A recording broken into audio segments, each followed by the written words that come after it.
finishing chapter 4, and we'll have exam 2 and quiz 2 ready by end of next weekend. So we'll have a week on that, so we can start chapter 5 and chapter 6. I'll push chapter 5 will be the gases, the easiest one. We get the easiest one out of our way. So dilution law is dilution formula is C1 multiplied by V1 equals C2 V2. So if I put this one here and this is called the dilution law or dilution formula.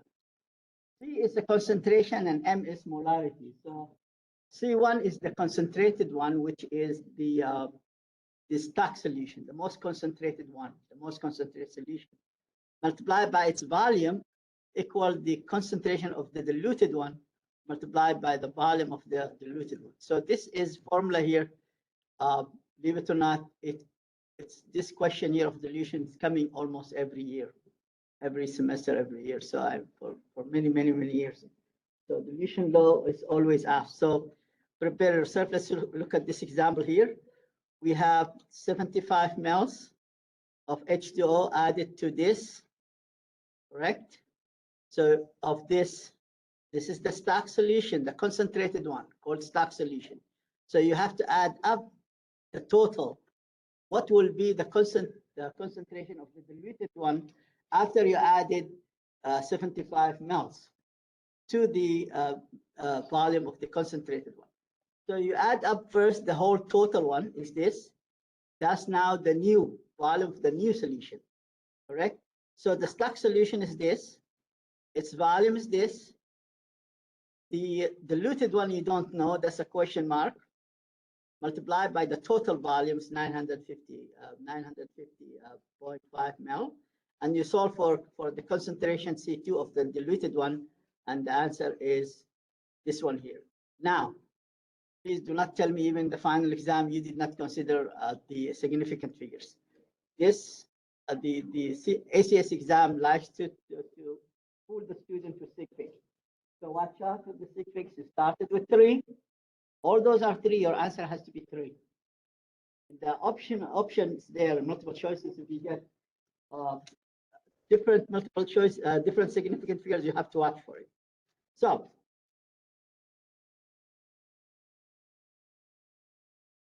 okay, here it is. That's another example here. You have 500 ml added to, now let me get this one here. You have 500 ml added to 1.15 milliliter of HCl. The final volume is this.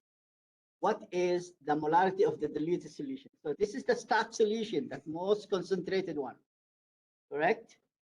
And then you have the total volume is 650 mL, correct? You took out of this stock solution, the concentrated one is 500 mL.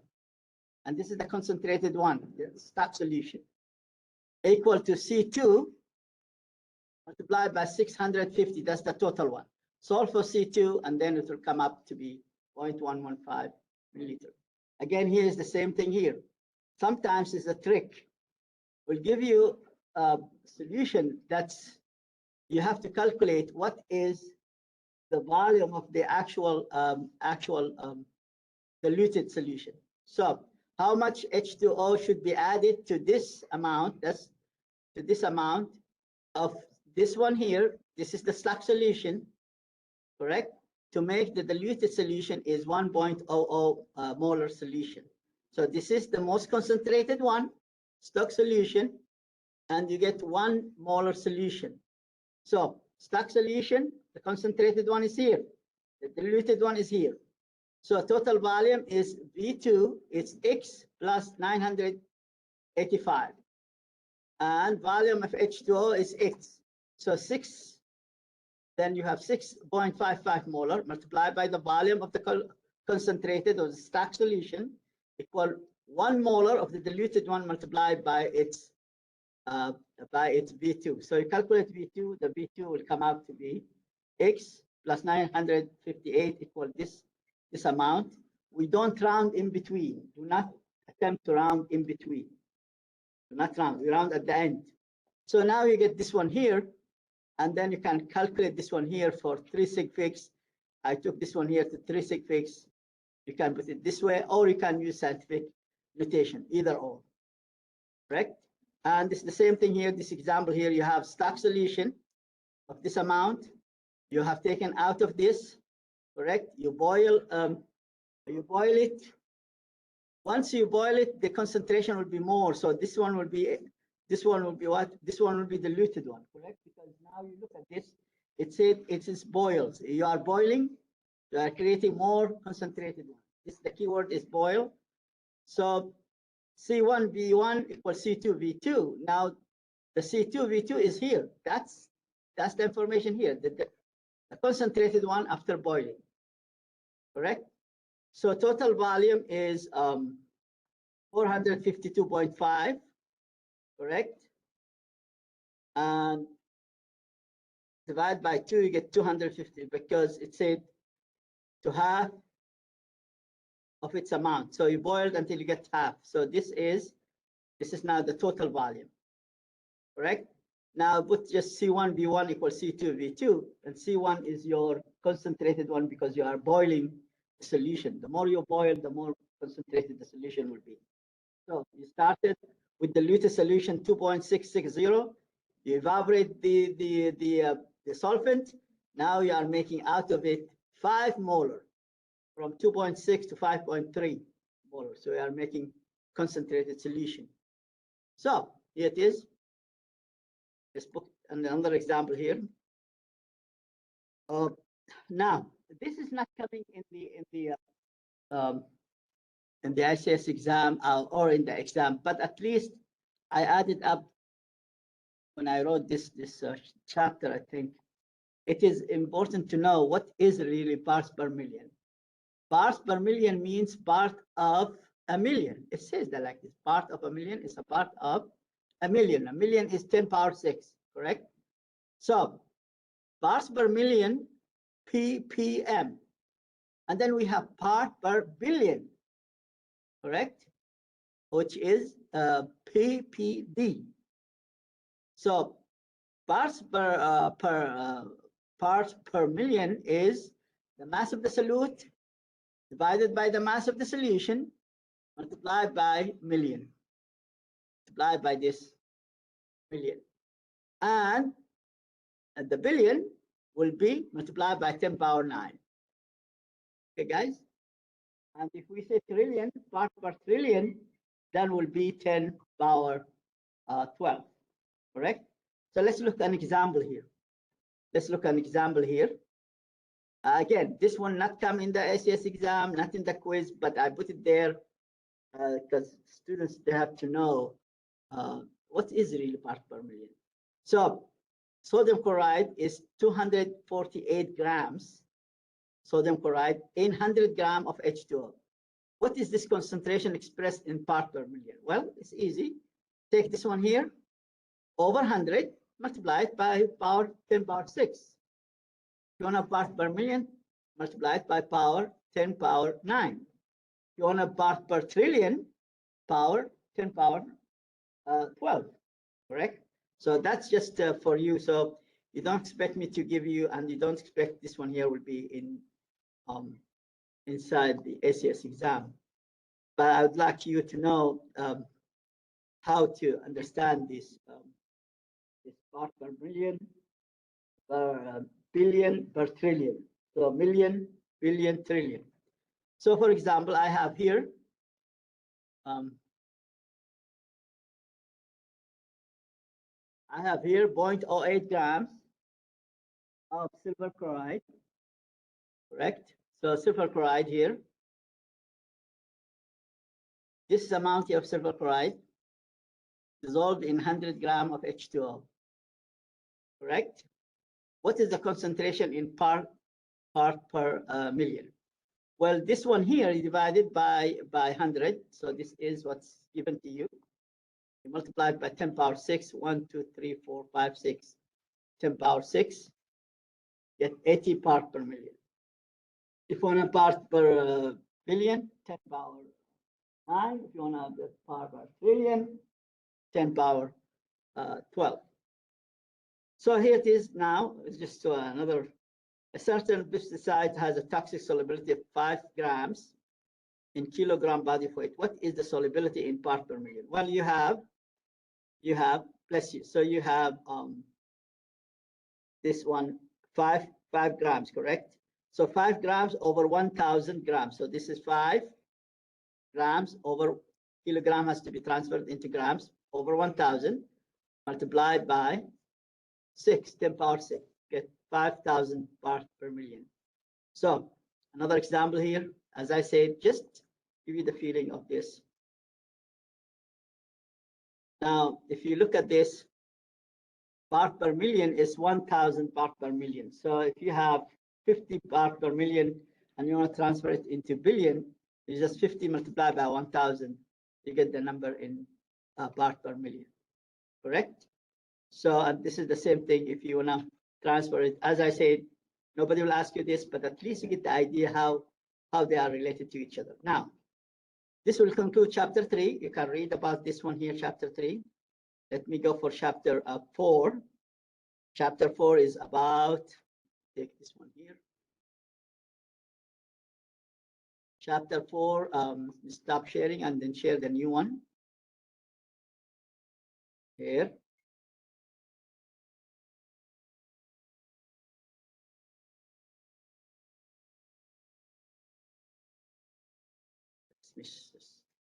Okay, I'm sharing this here. So this chapter 4 extension of chapter 3. The only difference here, we have to look at the chemical reaction, what type of chemical reaction, and then do some calculation inside the chemical reaction. So you can look at this, all of this, you read of this, but the most important thing is starting here. A chemical reaction is designated by left side. Let me apologize. Let me add this one here. Left side, this left side called reactant. Reactants, and this called here products. Okay, so the reactants and products, they have to be the number of atoms at the left side, at the reactant side, equal the number of atoms at the right side. This reactants and products is separated by an arrow. This arrow here designate the separation between reactants and products. So reactants and products.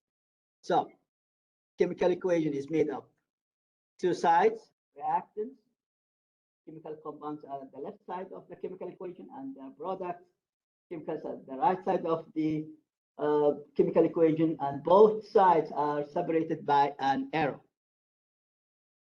An arrow can be single or double. If it's single, like this one here, single arrow. Single means reaction goes to 100%, complete. Reaction is complete. If it's double arrow, for example, if we have a double arrow here, a double arrow, this means reaction goes not to 100%, incomplete. So incomplete. So if I have a double arrow going the other side, this reaction is not complete. This one, the reaction in chemical equilibrium. We'll have a chapter on this. So now let's look at the chemical equations here. We'll balance. The first thing is, before we balance, we have to know difference. This one here, taking it here. This 2 here, those numbers here, this one here understood not written, one is understood not written. So those 2 here are designating number of moles. Correct? This is number of moles. How about this one here? This designate the subscript here. It designates number of atoms. Number of atoms. So that's the difference between them. So there is no relationship between those two. Totally different. So when I say NO3, that's I have 3 oxygen atoms. When I put 2 in front, then I have 2 moles of the whole molecule, silver nitrate. Same thing with the rest of the whole thing. Now let's look at the example here. We'll balance this chemical equation, this one here. Okay, so here it is. This one is butane. This is called butane here. You don't have to pull yourself down. So here it is. We'll go and look at this. So here it is. This one called is butane.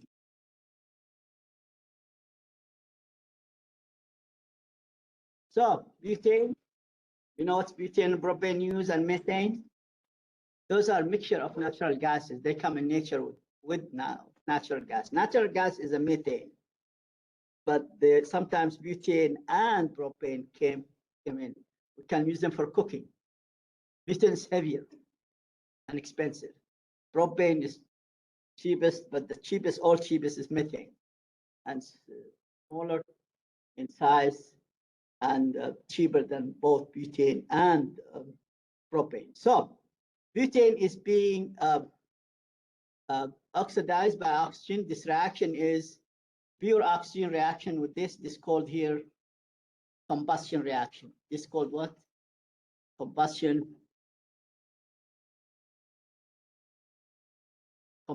type of reaction.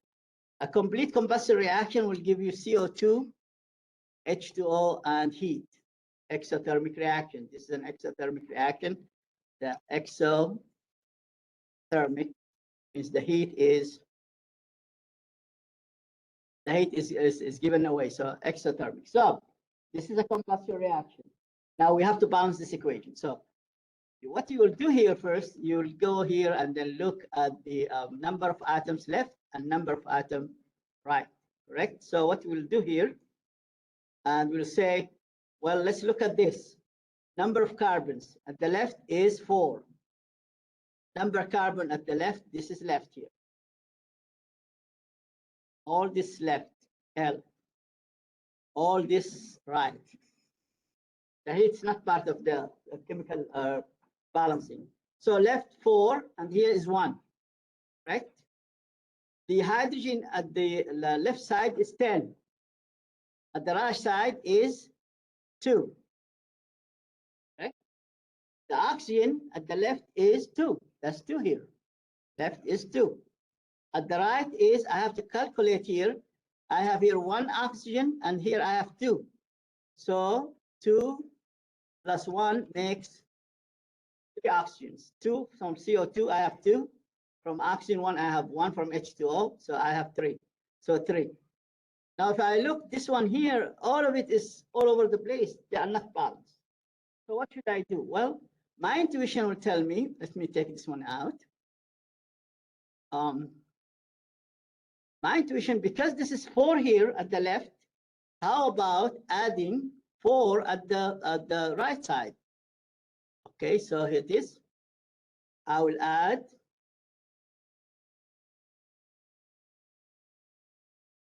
here 4.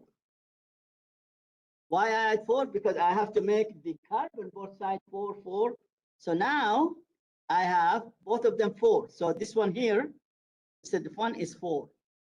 4 here.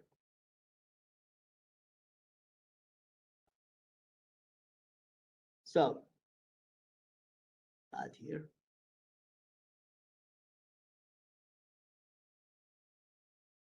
So I added 4 here. Okay, hydrogen is 10, so I will add it 5 in front. 5 multiplied by 2 makes what? 10. So 4 and 10 are good. So left and right, they are balanced. But hydrogen in the left side is 2.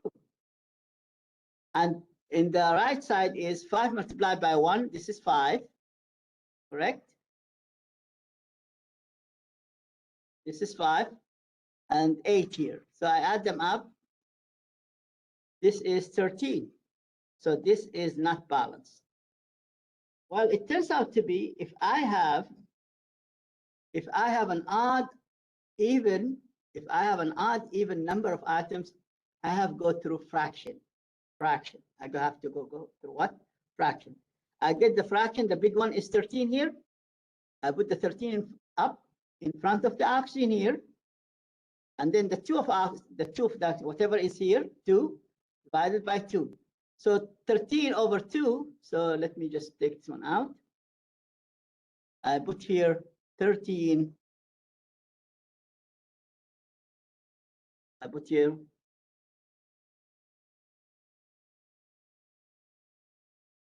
13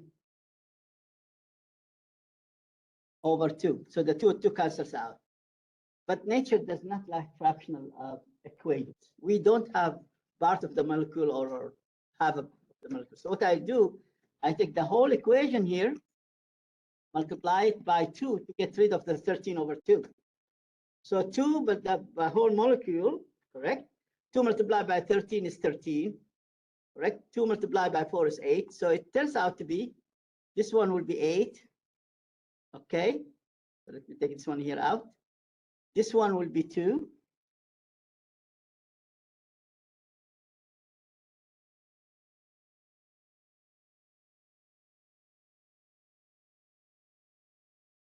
So this one will be 2. Oxygen will be 13. 2, this one will be 8. And 2 will be here 10. Now we can see all of them, it's balanced. And if I go next for the next one, I have 13 over 2, as you see. Multiply both sides by 2. I have 2 butane molecule, 13 oxygen, and then 8 CO2, and then 10 H2O. We don't balance the heat. Now, let's look if we have done very good job. 2 multiplied by carbon, that's 8 carbon at the left. 8 multiplied by C at the right, that's 8. So carbon is good. Hydrogen, 10 multiplied by 2 is 20, hydrogen at the left. And then 10 multiplied by 2 is 20, so hydrogen is good. Oxygen is 26, 13 multiplied by 2 is 26. Now 8 multiplied by 2, that makes 16, correct? That makes 16. This one here makes 16. And this one here, 10 multiplied by 1 makes 10. 10 here. 10 multiplied by 16, 26. So this is balanced chemical equation. Okay? So I want you to train yourself how to balance those chemical equations. I gave you inside a lot of worksheets. You can look in this worksheet and look into them. So now the reaction types, we have L for liquids, if you look, S for solids, G for gas, and AQ for aqueous. Then we have heat. If the heat at the right side, this is exothermic. It is. The heat at the right side, guys. At the right side, that's right. This is exothermic. This is what? Exothermic. If the heat in the left side, this is left. This is endothermic, left. And the right means heat is given away. Is given away here. Heat is given away. So given.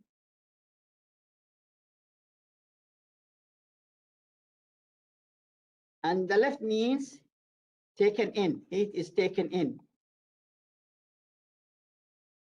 So you can see that chemical reactions can be exothermic or endothermic depending on what the heat is being given off, exothermic or taken in endothermic. So this.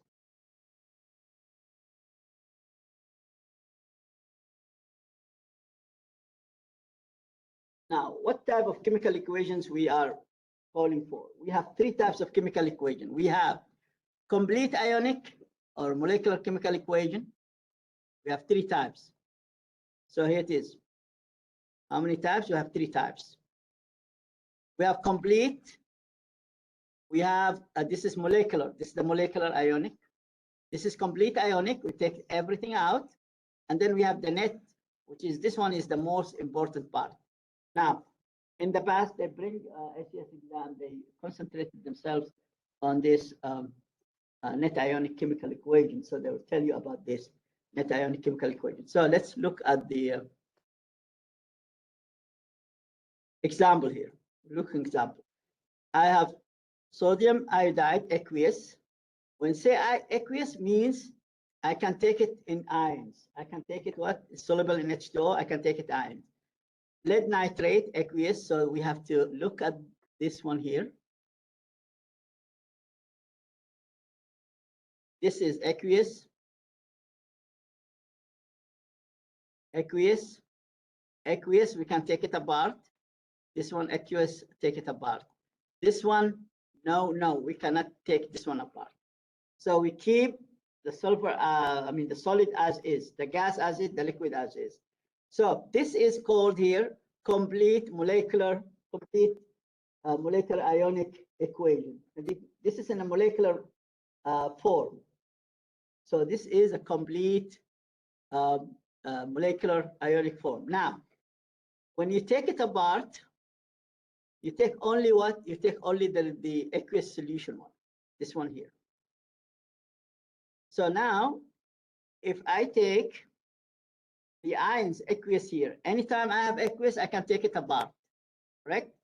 That's the only thing I can take apart. All the other ones, I cannot take them apart. So aqueous, so I can take this one apart in this and in this. So this one here, I can take lead aqueous, it is, and this one here can be taken into this one here. This one is kept untouched. It's kept untouched, correct? And then this one is aqueous, so I can take it apart. With the two, it's 2 here is multiplying, because 2 comes here. So you can see that anytime I have solid or liquid or gas, I keep it. So this one here called complete ionic chemical equation. The other one is molecular ionic equation. And this one here, all of it ionic, correct? Now, those are very important, but the most important one is the net ionic. So I have to designate now a new thing called spectator ion. Let's see here, spectator ion. Ions, they are inside the solution, but they don't react. They are inactive. They are spectators. So they're called spectator ions. If you look at the sodium, remember, this is the arrow here, correct? Separate products from reactants. Sodium here and sodium is here. So I can cancel this. This is spectator ion. It's called spectator ion. We can cancel them. They are chemically inactive. So then I have the nitrate here. With the nitrate here, which is it here, out. Those called spectator ions. I can, but this is solid, so I cannot take it out. This is solid. So therefore, I cannot take those out because there's nothing like in the other side there. So the net chemical equation will be this here side equal to this. So the net ionic equation will be looking. Yes.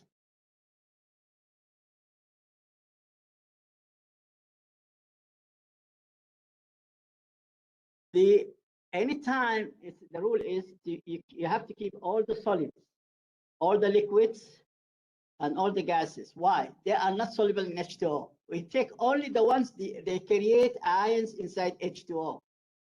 So AQ here, the key of AQ here, the key AQ here, that's our key here.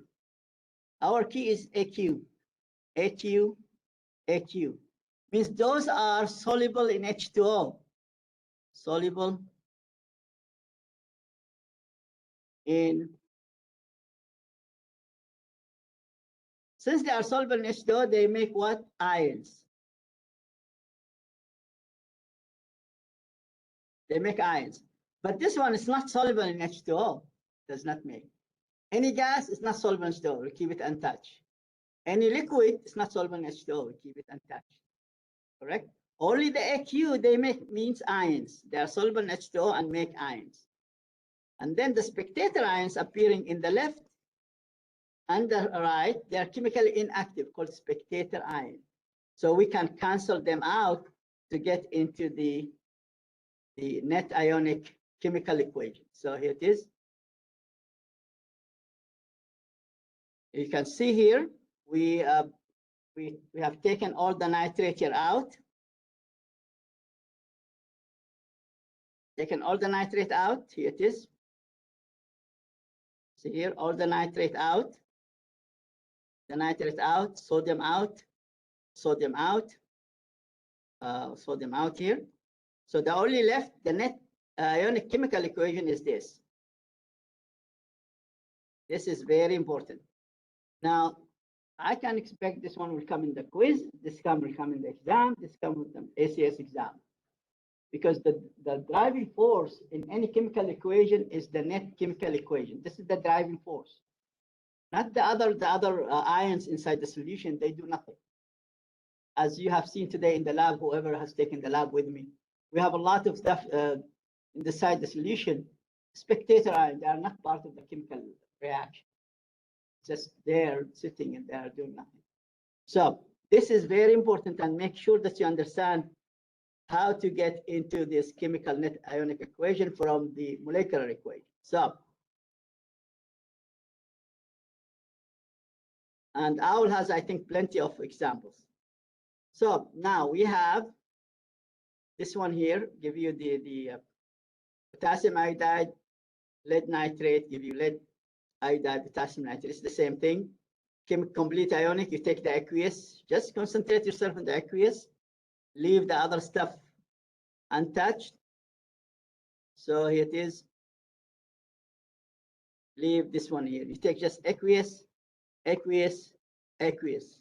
Those the ones are, you take them apart, correct? And keep the other one out. So this is a molecular, the first one called molecular ionic chemical equation. Second one is complete ionic, because you take always the aqueous one, they make ions. And then you get rid of the spectator ions. This one here, appear here, take them out. Nitrate here, the spectator ions that are chemically inactive, out. So it's really the net ionic chemical equation is this one. Right? So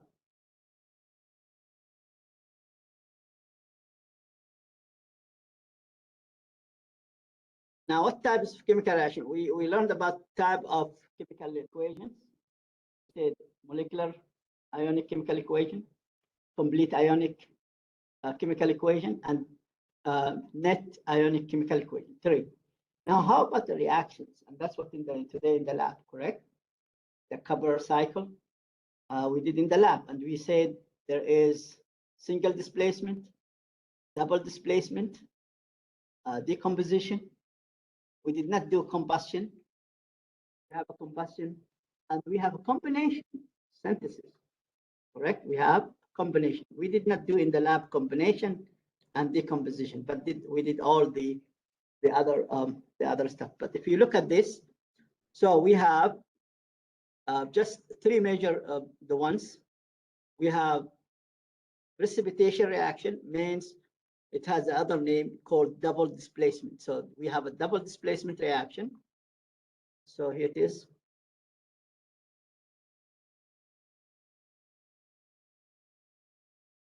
Double displacement, right? Also called precipitation reaction. Precipitation means making solids. Making what? Making solids. You have acid-base reaction. Again, another double displacement reaction. Displacement or replacement mean the same thing. And we have a redox reaction. A redox reaction is a reaction by which element or a molecule can change its charge. Right? Within the chemical reaction, it changes. Will be oxidized or reduced. Will be oxidized or reduced.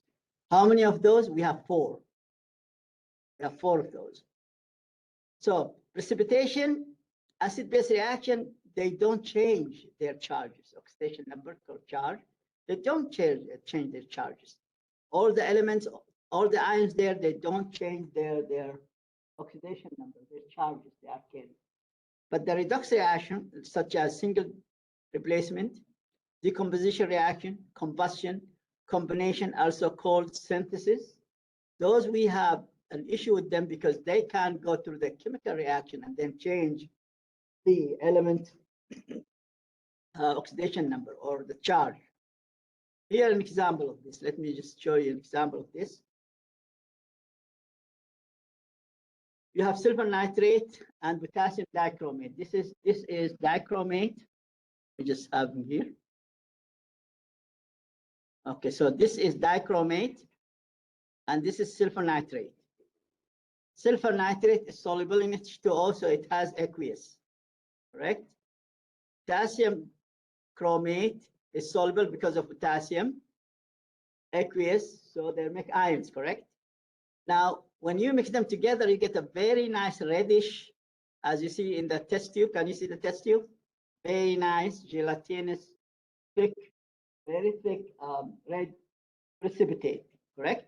And this is called silver dichromate. And you get, then the other one here is your potassium nitrate. And this reaction is, what type of reaction is this? What type of reaction is this? Let me just take some out. What type of reaction is this? Somebody will tell me? Somebody will help? Somebody will help? Let's look at this, guys. Double displacement. Thank you very much. So Ag, the silver here, ion, will take over the chromate ion, the anion, correct? To make silver dichromate. Then the potassium here will take over the nitrate to produce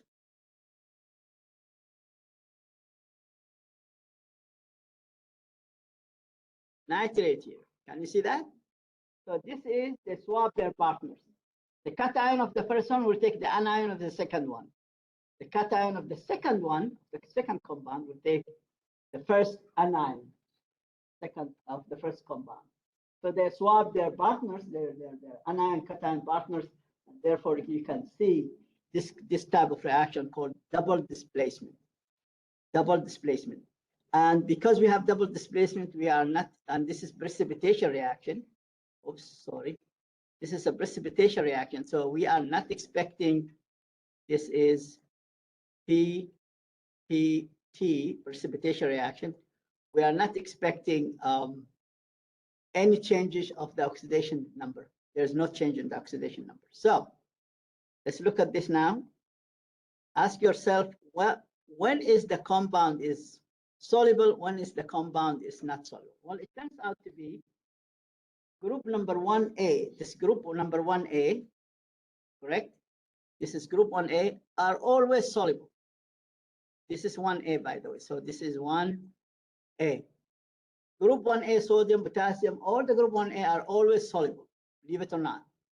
Always soluble. So always, no exception. And somebody will tell me why. It's natural. It's natural. It has to be soluble, correct? Soluble. I mean, that's what I mean, the ions, yeah. Now imagine you eat a banana, which is full with potassium ions, correct? And it's not soluble. The whole banana stuff will be what? Will be trapped in your throat and will be suffocating to death. Cannot breathe. Are you following me here? So therefore, as soon as potassium, the banana goes in, the enzymes inside your mouth start getting a lot of H2O, and potassium from the banana is going solid. How about we have potassium again with the sodium, the same thing, natural. Those are soluble. And then you come into another part, nitrate, for example, and ammonium. Those, they have to be soluble, otherwise then the trees cannot live. That's the food of the trees.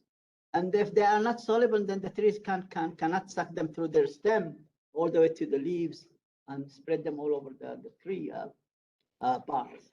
So nitrate and ammonium, they have naturally to be soluble. Otherwise, there will be no tree on this earth, on this the whole universe, because they have to be soluble because that's the food of the trees.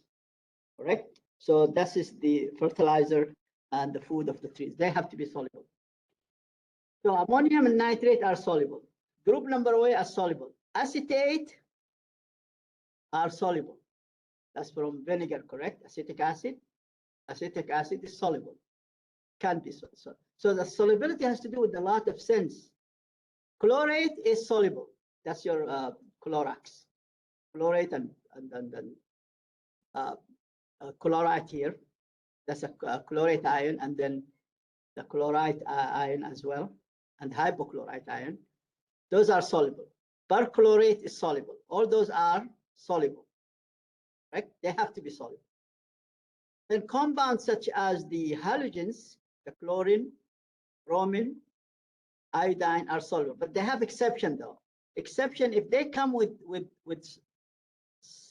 Ag, sulfur cation 1, lead 2, and mercury 1, they are not soluble. See? So you have to memorize that those ions here, are not making soluble halogens. All the sulfates are soluble, correct? Those are soluble, except when it comes to barium, see here, barium, strontium, calcium, lead, silver, and mercury. So those are not soluble. Now, if you look at this further, as I said, now I would suggest you have to bring this one out. In the final exam, they will not give it to you. So you have to know which is soluble, which is not soluble. But at least for the sake of the exam and the quiz, you have to bring this one out and you know if they are soluble or not soluble. Now, sulfate with lead and sulfur 1 and lead 2 and mercury 1, they are not soluble, correct? Hydroxide in general, they are not soluble. They are not soluble, except barium. Barium soluble, but hydroxide is not soluble. And you can see the exception here. All this, the sulfide, hydroxide, and carbonate, oxalate, chromate, dichromate, phosphate. Those are all this one here are not soluble. All this one here are not soluble. But this is the exception here. What you can tell me of this exception? Group number 1 has to be soluble. Remember the banana issue? Group number 1, they have to be soluble. They have to be soluble. Magnesium soluble. All those group number 1 with the sulfide are soluble. Those are the exception. With the hydroxide, everything is not soluble except group number 1, ammonium and aluminum. Correct? Alkali metal, carbonates, all those group number 1. So group number 1, for some reasons, and ammonium, they are soluble with everything. Group number 1, yes.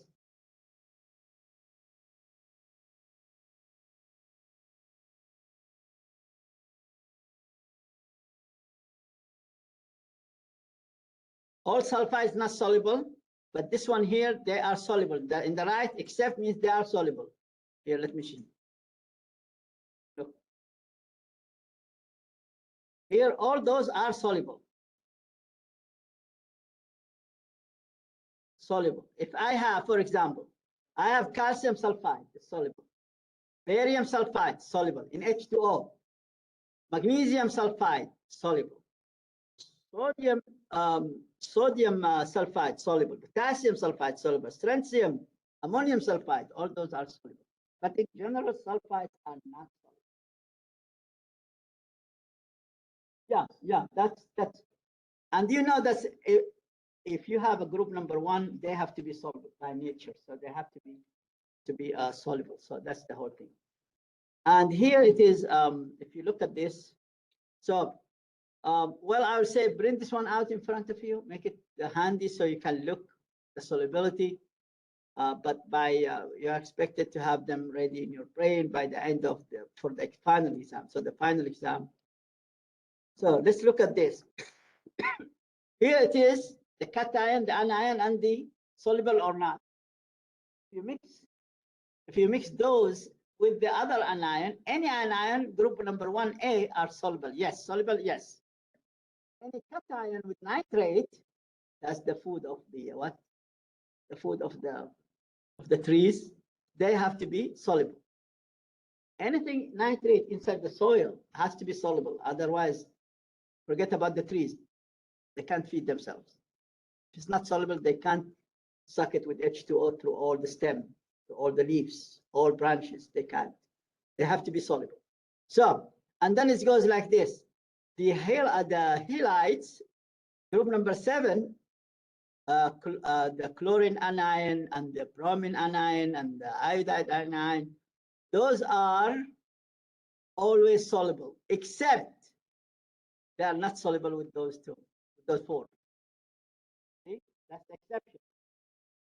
Soluble? No. With what? With those 4. Let me just put this one here. That's what it says.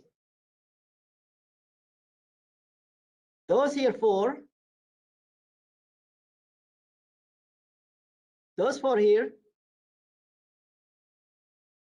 with those here, combination, solubility is no. And I think this is more comprehensive than more comprehensive. I'll give you the exception. Which one is which combination is soluble, which combination is not soluble. So the only thing you have to learn it for the time being, just print it out in front of you. I told you you have my permission. Print it out and keep it in front of you so you can memorize as much as you can. But the final exam, you are not allowed to use it. That's the catch.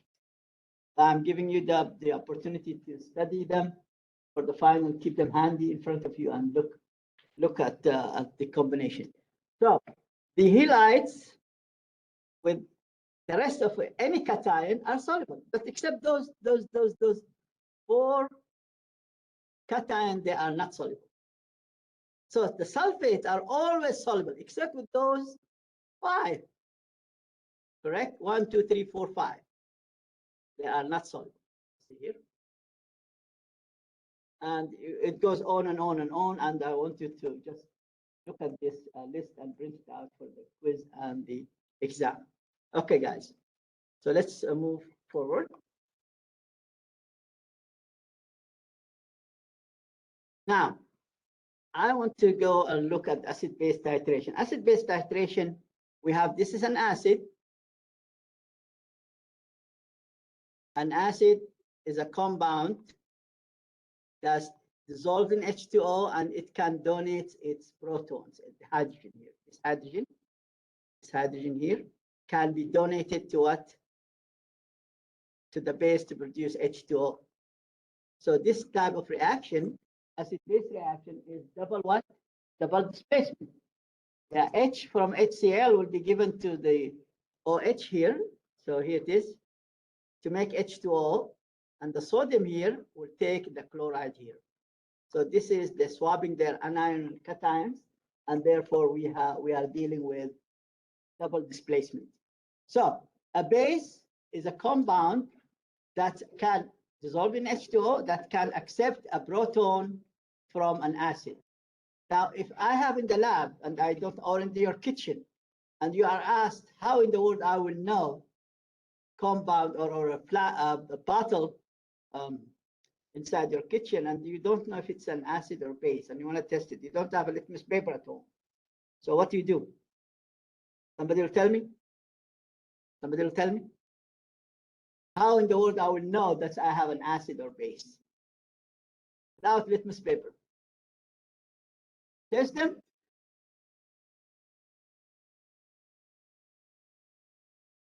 Do that in the lab though. I tell my students, even the goggles, I don't trust the goggles sitting for 1 week in a box because they will accumulate all the vapors, and you don't know what vapors they are. It's not good for the sight.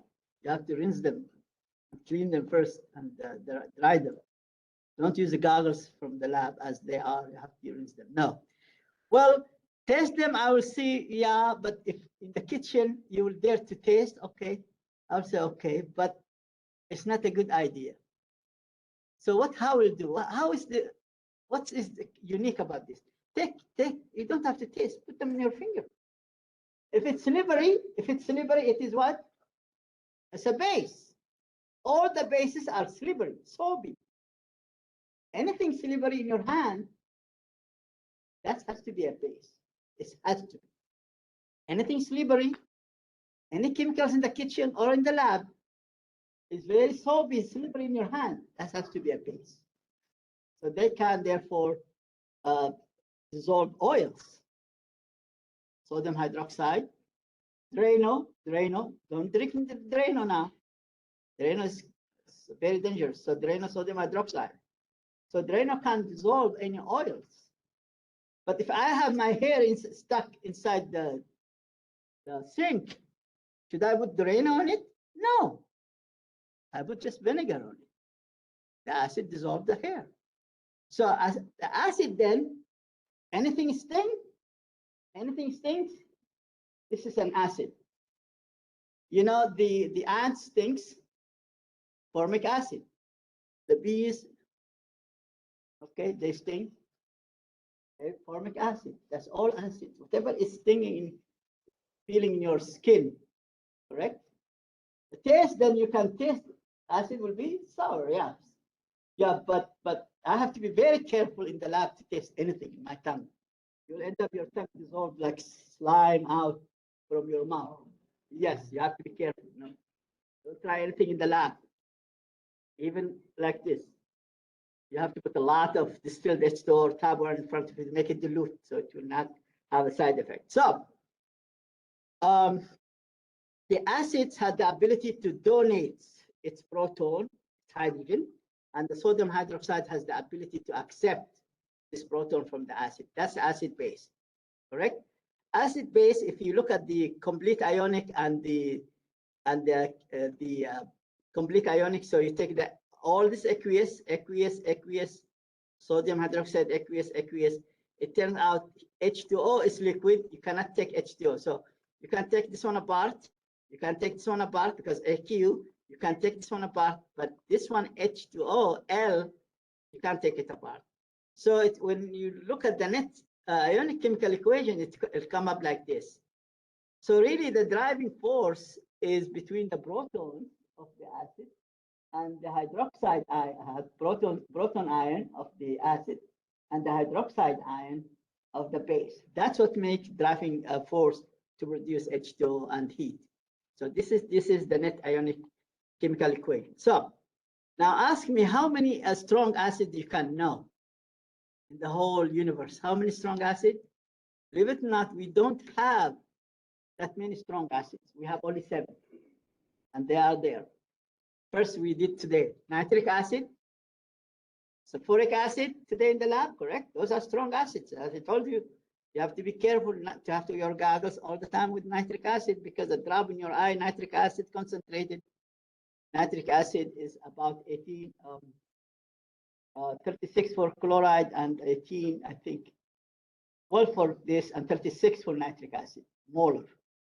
So one drop in your eye, kiss your eye goodbye. So there's no surgery will come and recover your eye back. So, and if it's one drop of nitric acid in your laptop or your phone, gone, history. So those are highly oxidizing agents and they can eat up, oxidize anything in front of them. So that's strong acid. What's strong acid? We did sulfuric acid, nitric acid. Then we have chloric acid, perchloric acid. Those are a mixture of Clorox, I mean, with their salts, correct? Those 4. What else? Nitric, sulfuric, chloric, perchloric. What else? Group number 7, they will make a strong acid. All group 7, they will make strong acid. Hydrochloric, hydrobromic, hydroiodic. Those are strong acids. So we have 7. 4 plus 3, 7. So those are the 7 ones. And there is all the other acids in nature here, those weak. So all the rest of the acids are weak. Acetic acid, vinegar, hydrofluoric acid, weak. Phosphoric acid, weak. Oxalic acid, weak. Carbonic acid, weak. All those are weak acids. So later on, you will know even in the 12 or later on in the the whole thing. You learn something unique about what we mean by weak acid, strong acid. It turns out to be, if you put this acid in H2O and dissociate 100% dissociation, it means this acid is strong. So the dissociation of an acid, 100% is what is strong acid. The weaker acid will dissociate to some extent, about 70%. So are you following me here? So meaning the dissociation of an acid with this type of completion of dissociation, that's called the strong acid. All those acids, 7, I'll come to you, just hold on. All those acids, 7 of them, they will, when you put them in H2O, they'll dissociate 100%. All the other weak acid, part of them will dissociate, part of them will be undissociated. Yes. Dissociate means like dissolve itself. So those are usually, came as gases. Yes, all those are produced as in gas form, and you put them in H2O. You put them in H2O here. It is, you put H2O, so one arrow. See here? So what you get out of this, you get H plus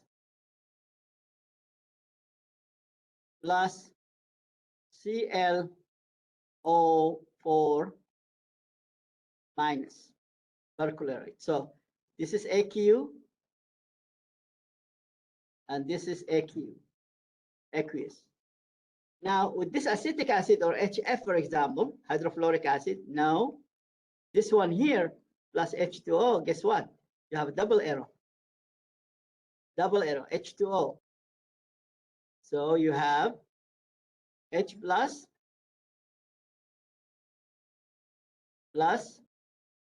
F minus AQ and AQ. So the double arrow means what? Partial dissociation. It's not going 100%. This one here is 100%. So what this means really, if you look at the whole thing, conduction of electricity, those strong acid will conduct electricity 100%. 100% dissociation means 100% this. 100% of conduction of electricity, right?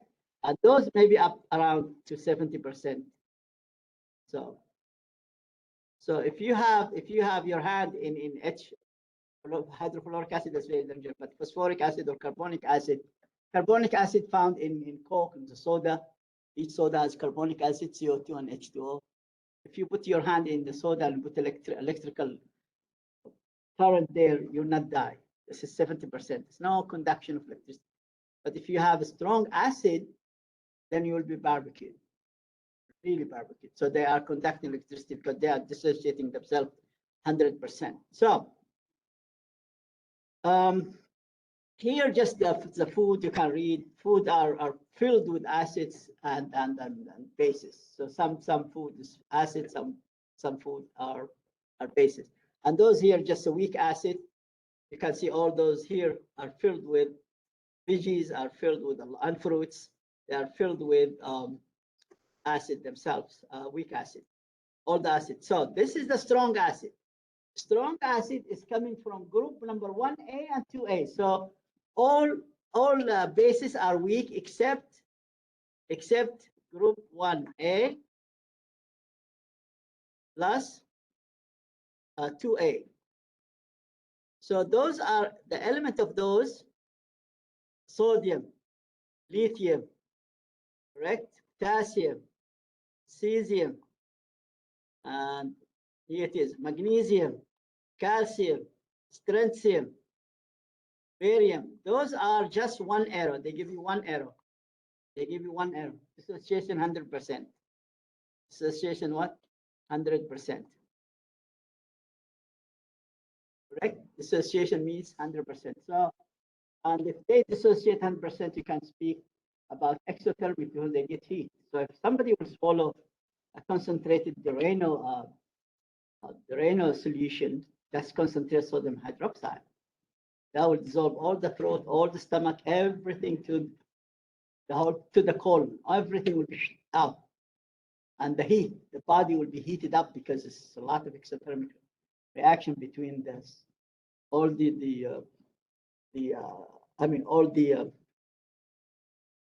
all the throat, all the material made from the skin or flesh, whatever, will be dissolved by Drano. Drano is sodium hydroxide. This is your Drano. Those are very, very highly concentrated, strong bases. So you don't play with them. The same thing, you don't play with the strong acids. You don't play with the one. I hear somebody snoring. No? Yes? Snoring? Let him. I was one time in his shoes. I was working as I was a student, so 35 years ago. So joy, nobody. So now just part of this fruits, they are weak bases. You get all the nuts are bases, by the way. So if you look at these nuts, all the nuts are weak bases. So just as an example here. Acid-base neutralization, called neutralization reaction, okay, or called double displacement reaction. All this the same thing. Acid-base reaction, neutralization reaction, double displacement. 3 names for one reaction. Acid-base reaction, neutralization reaction, double displacement reaction. All those are meaning the same thing. So now, if we have organic compound, we don't have H2O. If you have like this compound called aniline, this compound here, look at this. This is called aniline here. If you add HCl to it, HCl, there's no H2O, although HCl aniline, it will anilinium chloride, which is solid, which is yellow solid. It's a yellowish solid, and therefore there is no H2O. But if you have all of them aqueous, all those are inorganic compounds. Inorganic compounds, they will give you aqueous solution and aqueous product, correct? Aqueous product sometimes. But if you have organic, such as aniline, aniline is used for dye, organic dye. So therefore, you will see no H2O will come out, no aqueous solution will come out, solid. So now, redox reaction, we have, as I said, we have a redox reaction. We have acid-base reaction. We have acid-base, we have precipitation. Now we are looking for redox reaction. Redox came out from the word, it has abbreviation for, so redox, reduction, it is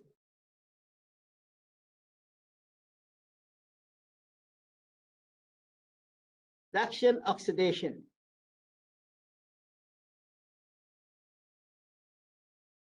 So, oops. So the red here, as here you see, and then the ox from the second one. So the ox is here. So from oxidation. So you have red and ox. Redox came out from two words, redux, from reduction and oxidation, correct? So those 4 types are redox reaction. What do we mean by redox? Means they change the reaction with the oxidation number, the charge of the appears on the cation or the anion is changed. Charge is changed. So what is a reduction? Reduction is valence electrons gaining. So we did not mention this one here, but we'll go back and look at the valence electron. Valence electrons, if you look at the atoms, how they are built, you will see this, the last electrons at the last shell called valence electrons. Those will be reduced, means they gain electrons. And oxidation, and therefore their charge will be reduced. So reduction in charge. So charge reduction. Those elements, they usually their charge is reduced.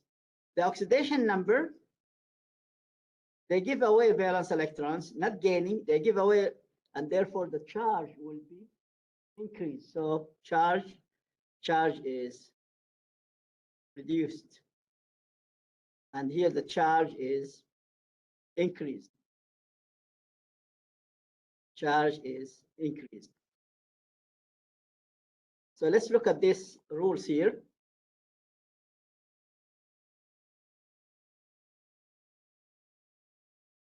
Well, it turns out to be each element by itself, without any charge on it, it's neutral.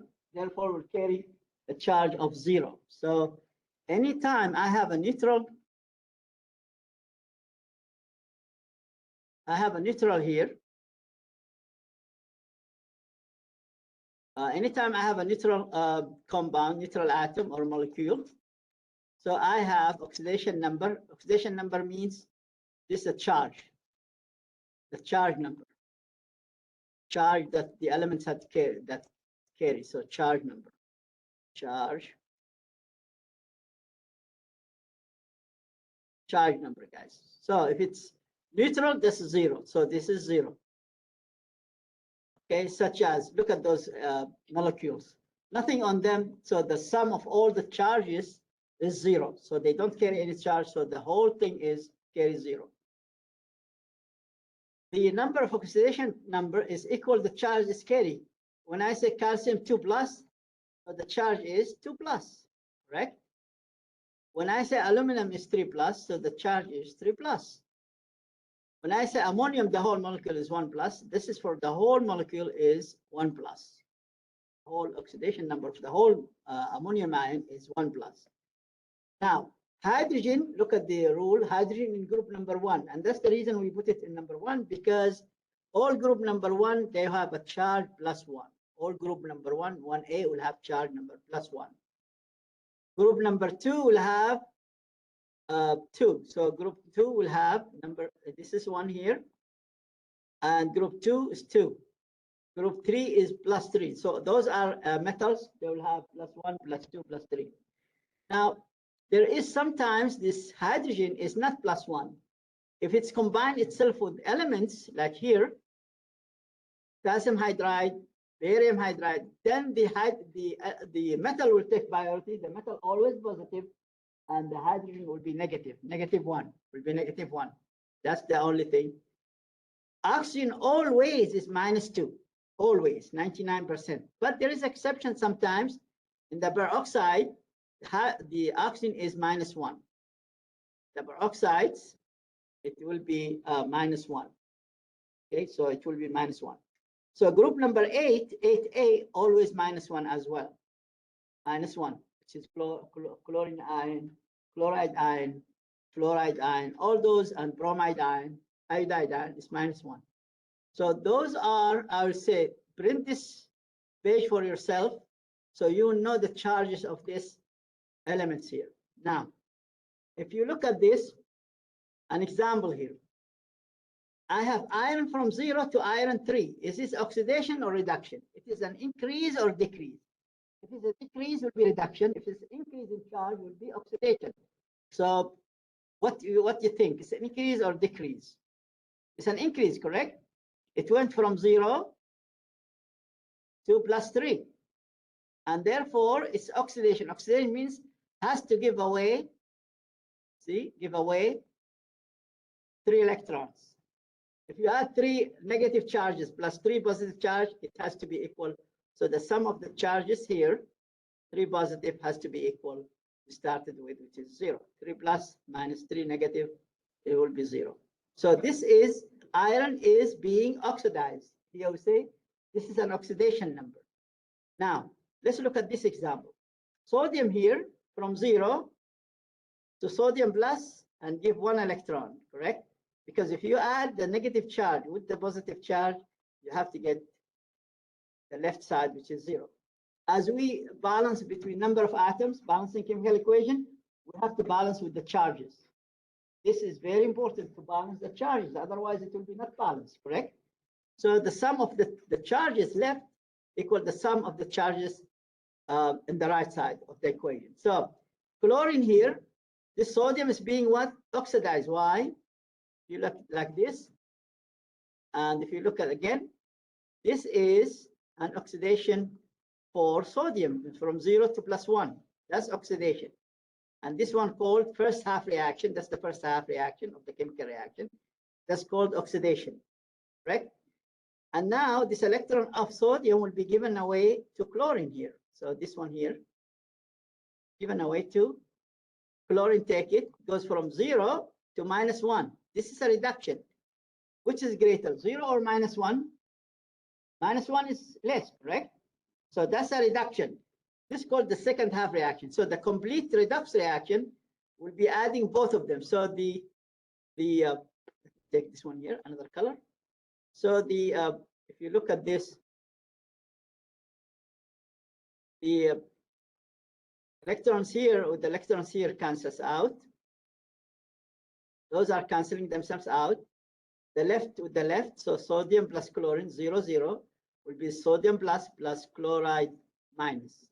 Sodium, iron plus chloride. This is a complete redox reaction made of oxidation half reaction and reduction half reaction. Remember, if you have oxidation, you have to have reduction. If you have reduction, you have to have oxidation. Now, let's look at this here. We have a couple of minutes. So here's just an example here. If you look at this, you have sodium, chromium, oxygen. Which one I know? Well, let's look at this. I know for sure that the sodium group 1A has to be +1. That's I know. Oxygen is group -6. Oxygen always we say -2, 99%. So now I have to do some calculation. The whole molecule is 0, correct?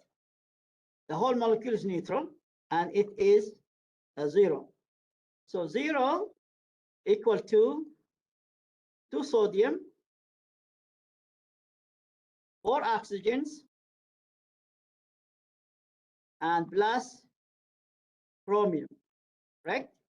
So this one here is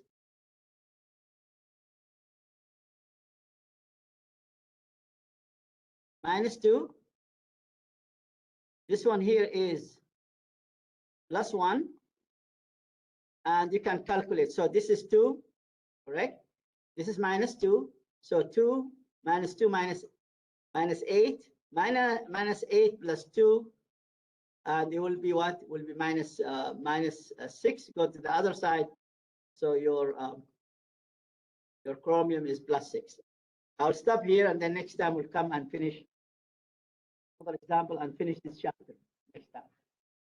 Okay, so finish this chapter next time coming.